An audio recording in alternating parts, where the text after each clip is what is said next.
Welcome back to the Word Traction podcast, everyone. This is ordinarily DEI Fridays, but we're going to move that programming to the weekend.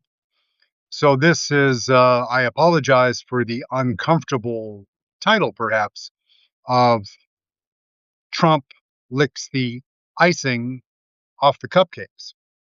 There was an excerpt from JD Vance's Joe Rogan discussion about how JD was fixated on the way in which our dear friend and former uh, uh, uh, President Joe Biden ate an ice cream cone.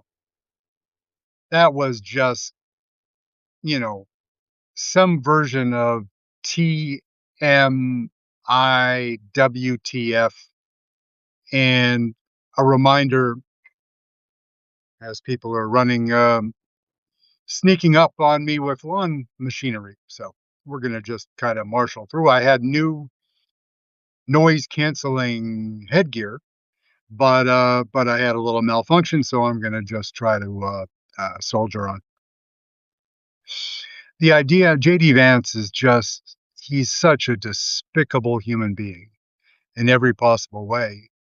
And I'm just waiting for him to come back and attack somebody for his children. One of his children, I'm sorry, was reportedly going to be taking Air Force Two, the vice president's helicopter, to a piano or sport or golf lesson, as one does. I give my helicopter pilot the weekend off, so he won't be, so he can have time with his family. But these silly people at the White House don't have any regard for anybody other than themselves. What I wanted to hit on in a quicker format was this proposal that Truth Social, Trump Media, was going to offer a a premium feed, if you will, of information in the ordinary Truth Social uh, um, manosphere. We know all about the fact that people have been using access to proprietary and secret and top secret information to bet on prediction markets and in other markets too. You don't have to be a Kalshi poly market expert to bet on the fluctuations in the price of a barrel of oil, uh, WTI or otherwise. You just have to have a reliable source, and there's no more reliable source than the White House, in a sense, not calling Donald Trump reliable, but you have early access to a lot of information that the rest of the world doesn't. So is it legal to charge different tier levels to a social media platform? Of course. It's America, still, barely, somewhat. But to use private, proprietary, or secret classified information in order to allow a wider circle of Trump's allies to benefit financially is illegal. And however they want to reframe it, there was the delightful story about Trump's teleprompter operator was betting on Kalshi and made 100,000 or so, and found out that he was paid at about at 80% of the total maximum amount in the government pay grades for being a teleprompter operator, which is fantastic. Kind of like his golf buddy being the director of national security or whatever else. But this of course is illegal. They will frame it, and in so much of what's going on, including the speech last night, what is the distraction and what is the deception. It's hard to separate because there's so much so fast. And of course, that's by design because it has people asking questions like, did I really? Did he really? I can't, you know, I've had enough. I'm checking out. And what they want people to do is, of course, stay home on voting day. That's the whole purpose of last night's fraudulent frolic on on the in the 10 o'clock hour. I guess it was 9 o'clock, 9 o'clock Eastern Daylight Time. And how delightful that ABC and NBC decided not to platform Trump because, of course, he is the president. But if it's a purely political purpose, and they did the same thing to Biden back in the day when he was doing something in 22 to that was interpreted to be somewhat political in its essence, and they said, "No, sir, we're not." And they did it to Obama as well. No, sir, we're not going to allow you that valuable time slot because your purposes are political. Therefore, we are not entitled or we're not required to give you that time slot, and it would be unethical to do so. And that's when ethics had something to do with the whole process. ABC in particular is going to take some heat for this, of course, and but that's an ongoing game with FCC and other ones. But yeah, so the Trump, more details will come, and this is where the wonderful story that it's so hard to find inspiration.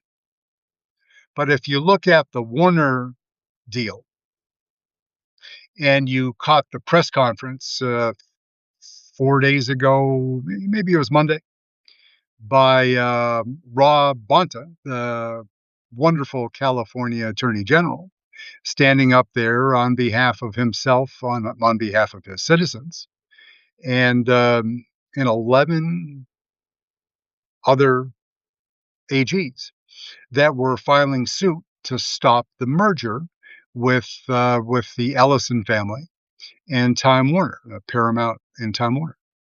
That is really that's where the power lies now with the corrupt Todd Blanche silliness, and don't even let's not get restarted on the DNI Mr. Clayton bit because he just he shit himself on national television, and he's still going to get appointed because they have the numbers and they're scared to death. One thing that Trump has done effectively is reminded people such as Blanche, Clayton,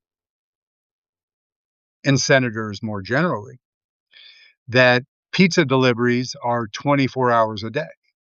That was the purpose that the New York Times journalists were served with subpoenas this past weekend at their homes. A reminder, we can get to you wherever you are. If we can get to you as the FBI, how much imagination does it take for you to realize that we can have the Proud Boys make 2 a.m. pizza deliveries? Right? That's that might seem a little bit hyperbolic, but people have been beaten up, property has been destroyed, nobody has been, excuse me, one child of a judge in Jersey was murdered. Well, clearly one too many. But this sort of between now and the elections themselves, with what Trump explained, he didn't telegraph. He explained that he was going to corruptly interfere with the elections. I was just, you have thought exercises about China got control of the voter rolls. If so, if that is true, of course, anybody can buy. I think there was an example yesterday. on a reliable news broadcast that said, "I can buy all of New Jersey's voter data for," maybe it was Pennsylvania, "for $475, call it, around that, in less than 500 bucks. Is there anything that precludes Xi Jinping or Vladimir Putin laying out 500 times 50 and getting it out? No. Now, it wouldn't be a good financial decision for Vladimir Putin because he already has it, because he has access to the databases themselves.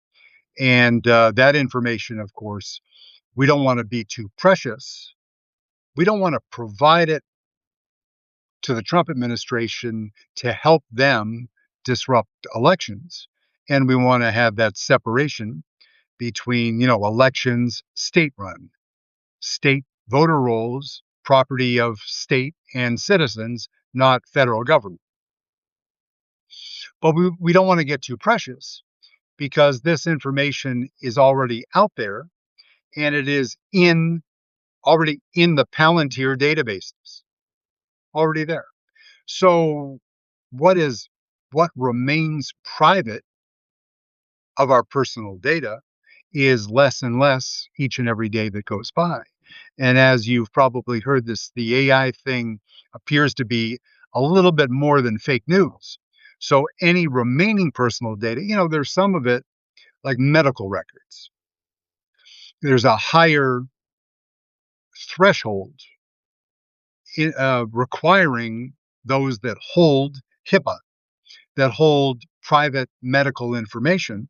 There's a higher threshold to disclosing that and a much greater legal liability if they do so. But where so much of this information people think about, you know, uh, voter information is sacrosanct. It isn't sacrosanct. It is not. But if we don't want to make it any easier for the clown show to do what Trump said they're going to do already. They said he told us while he was running for office this second time, exactly what he was going to do. And if you didn't want to believe him, you read Project 2025, which was available well before the votes were cast or counted. And if you still didn't want to believe and you were against self-harm, then I got nothing for you. You fucked your neighbors and you get to live with that. So, but this is where we are. And the states, back to Rob Bonta as the example, the exemplar of aggressive, effective, intelligent, aggressive states attorneys general that are going to stand for us as best they can. Governor Maura Healey here in the Commonwealth is a staunch ally, as is Mayor Wu. And there are many other states' attorneys general that have said no to the DOJ's request for the voter rolls. And that goes back to Pamela Joe Bondi's time. You remember, she was trying to incentivize elected officials in Minneapolis as they were killing Alex Preddy and Renee Good, saying, okay, we're going to stop killing people if you just turn over the voter rolls. It was put in maybe in different terms than that, but that was the effective message. Now, will states like Maine behave differently that have Texas, the voter roll information has been hand delivered and licked, every page licked by Greg Abbott already on behalf of the state of Texas because he is a staunch Trump supporter. He's a MAGA bootlicker, Greg Abbott, governor of Texas. And Yeah, and we've the, James Tallarico calling out AG Paxton and saying, "I wanna debate you 3 times. You haven't been on the debate stage for 10 years. You're corrupt. You're a" he calls him, I think he calls him a sock puppet or some kind of version of puppet to the rich donors that allow Paxton to get away with, with the heinous acts that he does, and he was most recently caught on camera video and, in traveling with his mistress in Europe. And so if he's running on Christian values, he may be down a couple pegs, but is it going to be enough pegs collectively to allow a Democrat win in the Senate in the state of Texas? It's a tough ask, but perhaps Tallarico is the right kind of candidate. You look at it, the state specific. We won't revisit the Graham Plattner of it all because that was it was the right guy. It was the wrong vetting regimen, but he was from a demographic, experiential, communication skill, all of those perspectives that we could evaluate Graham Plattner as a candidate. He's the guy, and if we lose by, if we fail to hold the Senate by 1 and lose Maine, there will be a lot of people doing, postmortems on whether we should have sucked up. I'm not advocating for this, but just sucked it up and dealt with the heinous Plattnerisms and behavioral health issues, and just fought forward. But that's not me. That would be cruel, and I'd want to make a whole episode out of it at least to make it a little bit more fun. But you look at Mr. Syed in Michigan, interesting candidate, really pushing the APAC of it all and showing the hypocrisy of the DNC and the national senior leadership in the Democratic Party as they took shots at Mamdani, Summit Plattner. Now to got a little bit of wind. I hope it's not. My voice is ruining your listening experience, so I don't think the wind's going to hurt that. But I'll wrap up quickly. But the young female that won in Colorado. There have been a lot of there are a lot of naysayers about the DSA candidates being a disaster for the Democratic Party overall. Re- every time this discussion comes up, any reasonable person, I know it can be more than one thing, but if you Donald Trump is a threat to our national security. Donald Trump is a tool of Russian state security. Donald Trump is empowering those that would imprison and or kill people because of the color of their skin, their national origin, who they choose to love and who they choose to worship. That's more dangerous. I would take an entire country, one for one, every role, every human serving in a governmental agency or leadership role. I would take DSA wipeout, take them all, let Mamdani pick every single one of them, and let's start over. And then what we could do is redesign a new constitutional framework that fits for 2026. And Don't get me started on the term limits on the court, but that's one element of it. But to have a bunch of reasonable people, are they heretics? Are they hair on fire wanting to are they speaking too much about Palestinians being murdered by the Israeli government? Is that too much of the focus of the conversation for you? Fine. If that's too much for you, find another meaningful subject. It isn't that it doesn't deserve being a. If you want an independent view, I would implore you to look up the statistics for 25 and 26 to date of the country that has killed more journalists than any other in the world. Not per capita, right? Gross, right?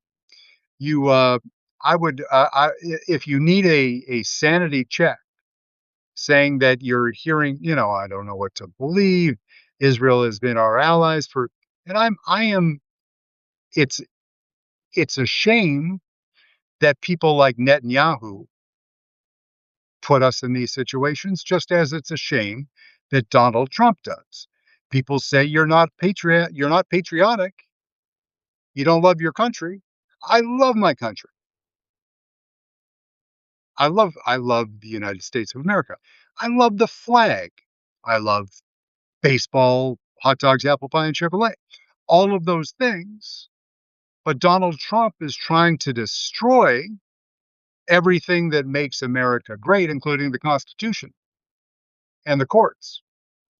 So obviously, I oppose Donald Trump because he's bad for America.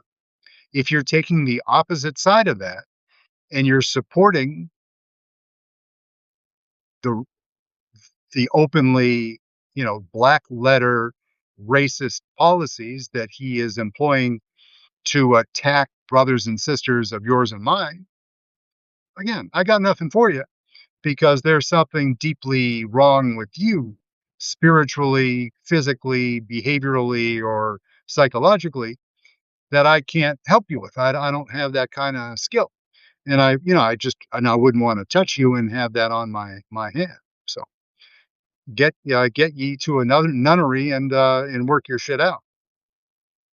But for the vast majority, including most Republicans now, that know that Donald Trump is poison for our system, and we have to get past it. Focus on what we know, even with the challenges that are going to be coming in the midterm that we've already talked about, weaponized and elevated last evening.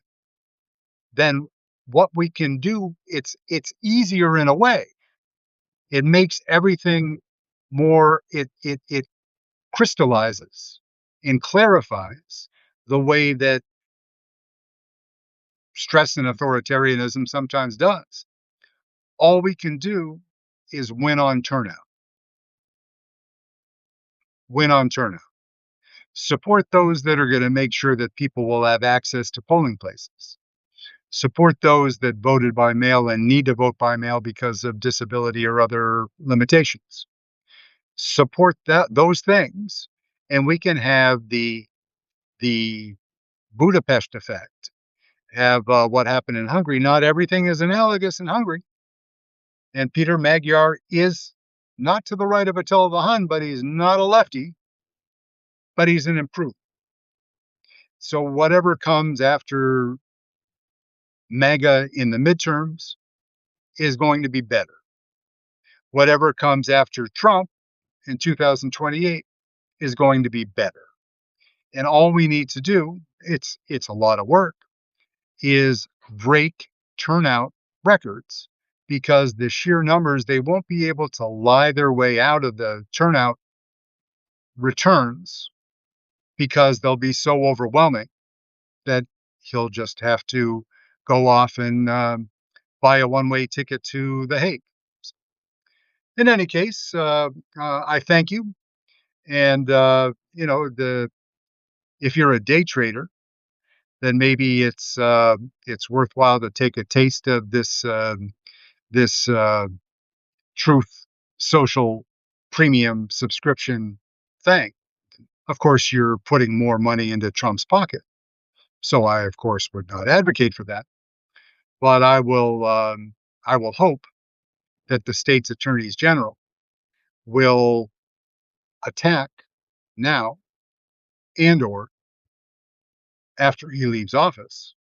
There are other people, pardons or otherwise, remember, state crimes, state time. So thank you. And wishing you all a good day. Kindly restack, retweet, share, subscribe early and often, like voting in Chicago. And it's kind of bright, so I'm going to do my somewhat awkward lift camera and step towards the door so I can actually shut this off without deleting what may be worthy of deletion. But I thank you again very much.